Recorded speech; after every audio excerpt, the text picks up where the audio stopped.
Un protagoniste à succès, populaire auprès des femmes et millionnaire, devient épique lorsqu'il commence par être méprisé. Alors rien de mieux que quelqu'un comme Gaku, littéralement le gamin rat, suprême amateur d'ordinateur, mais aussi un gars calme et gentil qui a réussi avec beaucoup d'efforts à acheter son premier PC, pour que le même jour, des voyous veuillent le frapper et le voler. C'est là qu'arrive Haru, le second protagoniste, pendant de Gaku, confiant, bagarreur, séducteur, mais surtout calculateur.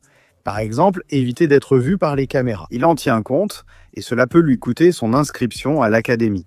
Voilà pourquoi Gaku démontre son talent en piratant habilement le réseau faible de la zone et efface la scène. Un bon moment qui les amène ensuite à se retrouver à chercher du travail.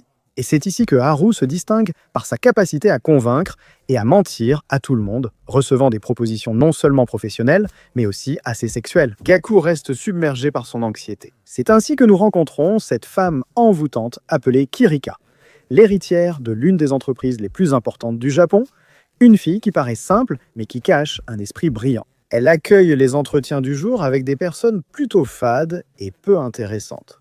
Gaku arrive et, nerveux, laisse échapper des indices sur ce qu'il sait pendant la conversation. Cependant, peu à part Kiri, personne d'autre ne le remarque, d'autant plus que toute l'attention se porte sur l'arrivée de Haru, un type charismatique qui semble avoir une réponse à tout. Cependant, il parle tellement bien qu'il est évident pour elle que c'est un manipulateur, ce qui est important dans les affaires. Elle lui demande dans une autre langue s'il accepterait d'être son animal de compagnie au travail. Il répond dans la même langue qu'il le fera seulement s'il détient le pouvoir. Un vrai chef. Pendant ce temps, Gaku, rejeté, retourne à ses petits boulots, justement pour nettoyer les vitres de l'entreprise qu'il a refusée. Et devant les nouveaux, encore une humiliation. Jusqu'à l'arrivée brutale de Haru pour soutenir son ami.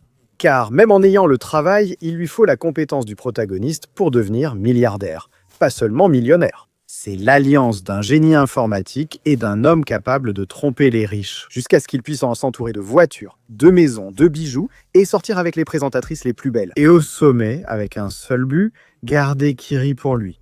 Une détermination que la fille peut voir à travers la fenêtre. Un projet que tous les deux décident d'appeler Trillion Game. Gaku y a tellement cru qu'il n'a pas eu sa maison sur la plage avec sa femme, mais un penthouse dans l'immeuble le plus luxueux de la ville. Il s'est passé pas mal de choses.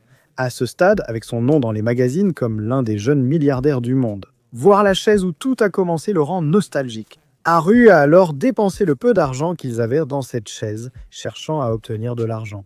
Il les méprise volontairement pour provoquer une réaction faible. Mais en s'entraînant ensemble, elle se rend compte qu'ils peuvent être des types normaux, mais avec une capacité à mentir, même devant elle, restant ainsi les plus forts. En soulevant 200 kilos, mais seul Kiri se rend compte que le type a le cran de la tromper en face, ce qui la bouleverse. Et selon elle, ces pôles opposés peuvent en former un duo qui vaut des millions. Alors elle se décide et, très intéressée, elle débourse 100 millions de yens en liquide, ce qui rendrait fou n'importe qui. Mais Haru sait qu'elle exigera quelque chose en retour. Conserver 51% de l'entreprise. Elle veut pratiquement s'approprier les deux en mettant une laisse à Haru, ce qu'il accepte, mais il veut juste en parler avec ses avocats. Petite précision, les avocats n'existent pas. Quoi qu'il en soit, ils sortent pour fêter ça et finissent par apprendre qu'il y a un tournoi. De la même entreprise que Kiri Dragon Bank. C'est quelque chose que l'audacieux Haru décide d'utiliser à son avantage en se servant de l'offre de Kiri pour attirer l'attention d'autres investisseurs. Et ce tournoi d'informatique pourrait-il être la solution? C'est pourquoi, dans le nom de l'équipe, on met littéralement la princesse, Kiri. Elle a proposé 100 millions pour 51% de notre entreprise. Qui dit mieux? Pour attirer d'autres investisseurs susceptibles de concurrencer l'offre de Kiri. Quelque chose qui énerve et excite la fille à parts égales, car elle sait qu'ils peuvent y arriver. Cependant, le tournoi réunit les plus grands informaticiens du monde, et pour se qualifier, Gaku devra simplement se plier en 4. Et même s'il fait un très bon travail, il termine au milieu du classement. Déjà un exploit pour une seule personne, c'est pourquoi Haru le surprend avec l'aide des gars de la fête. Gaku sait toutefois qu'il devait les remercier d'une façon ou d'une autre. Même s'il prétend avoir agi par gentillesse, il n'a plus la montre de luxe à son poignet. Le prota doit donc activer son ultra-instinct de hacker, mobiliser certaines personnes pour résoudre les défis et obtenir les points nécessaires à sa qualification. Le tout en 24 heures.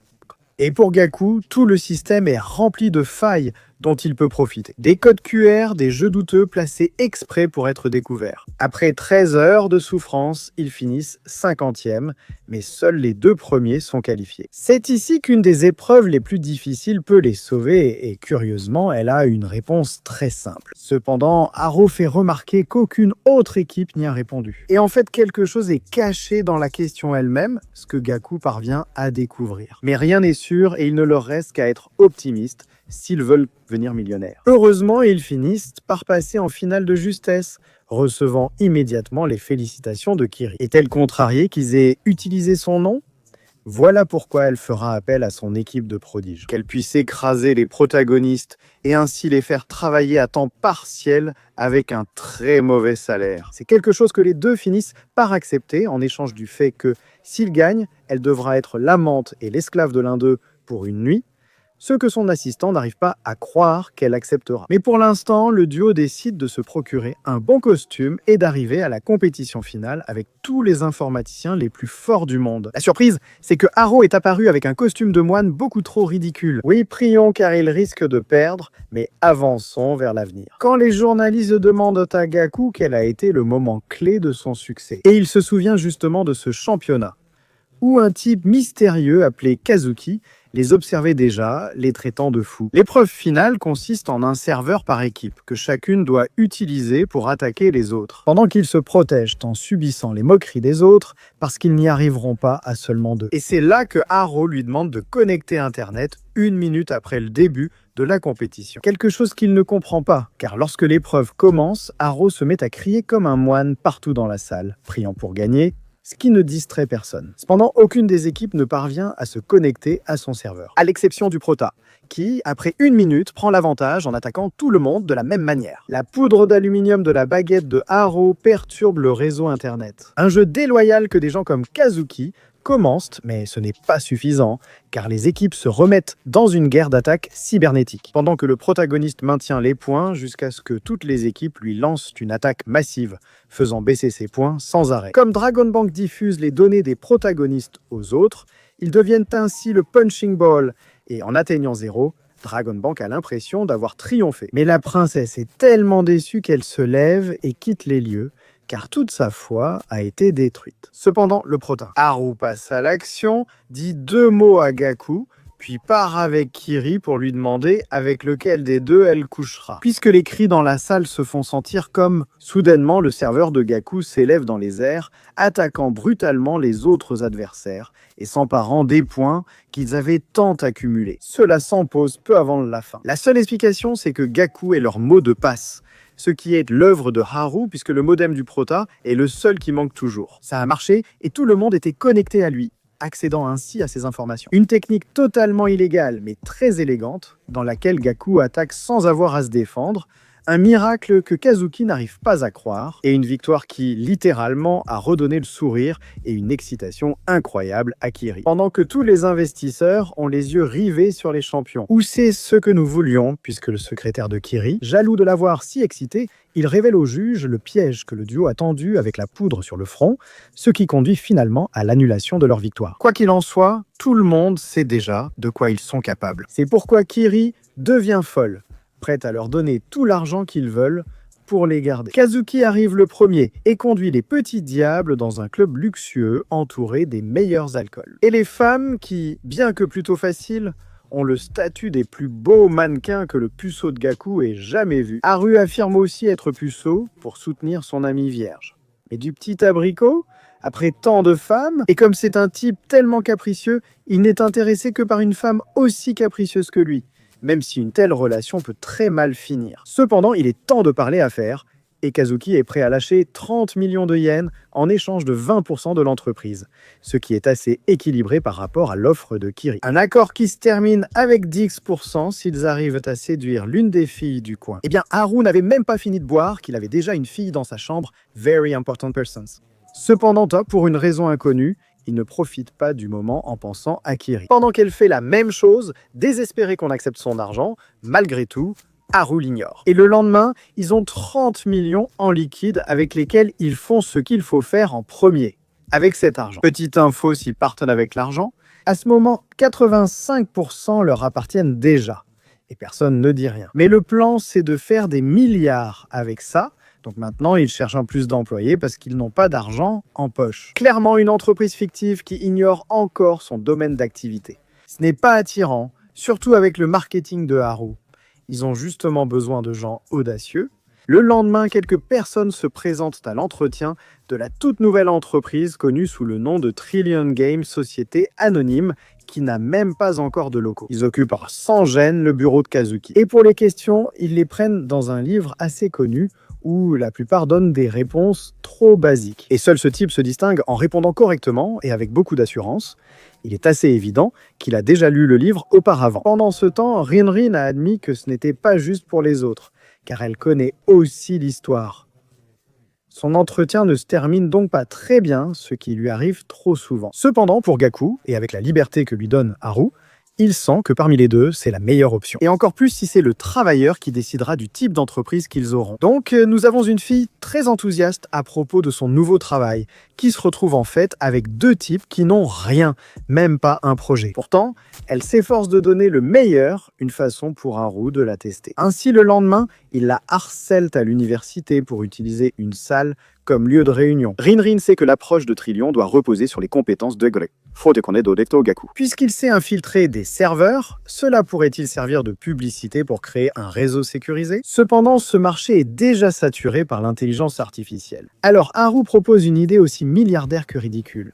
Ils veulent créer une fausse intelligence artificielle contrôlée par des humains. Et c'est ainsi que Gaku se met au travail, programmant un site de vente en ligne avec la meilleure sécurité du marché, où une intelligence artificielle te conseille sur les produits que tu recherches. Mais en réalité, c'est simplement Rinrin, avec son charisme et un avatar qui empathise avec le client. Des hommes solitaires chez eux qui aiment t'acheter, mais malgré cela, il y a encore beaucoup de gens qui préfèrent t'acheter par eux-mêmes. Ils réussissent à vendre des produits attrayants visuellement, donc Haru élimine tout le reste et ne laisse que des produits de bon marché, brillants, en gros, Temu. Ils attirent ainsi plus de clients, certains tombant amoureux de Rinrin, l'intelligence artificielle, et lui envoyant des fleurs. Mais en fait, c'est une nouvelle idée. Et en fait, très souvent, ce sont les Simps qui achètent de manière anonyme pour interagir avec leur amour platonique. Et grâce au site, ils peuvent perdre cette peur. Alors Haru, plutôt polyvalent, s'infiltre sur le territoire des super otaku des idoles, et naturellement, il gagne la confiance de certains influenceurs,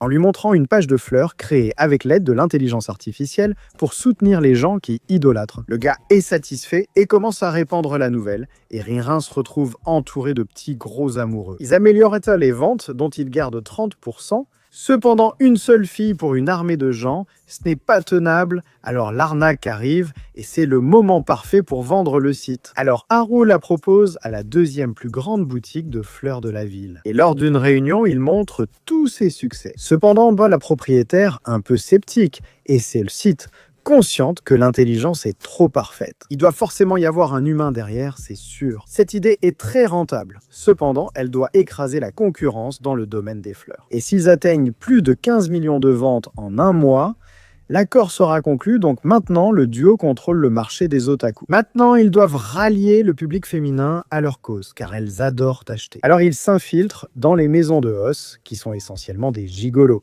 des types qui vendent leur temps contre de l'argent. Quand Gaku est millionnaire, personne ne croit qu'il ait pu faire ça, surtout qu'il ressemblait à un caïd en humiliant cet homme. Mais la réalité est différente. À ce moment-là, ils sont arrivés au club avec une idée, et au début, ils ont commencé à séduire des femmes, même si la vérité. Gaku, anxieux, se contentait de nettoyer les tables, tandis que les clientes étaient de belles femmes riches, parfois célèbres. Et même s'ils ont eu des inconvénients, comme le fait que Gaku était assez facile à humilier. Pour ce blond, ces femmes représentaient un marché dont ils avaient besoin. Et c'est pourquoi Haru commence à se démarquer. Grâce à son empathie, il pousse les femmes à dépenser, devient populaire et rend jaloux le blond qui n'est plus l'employé vedette. Mais c'était la stratégie.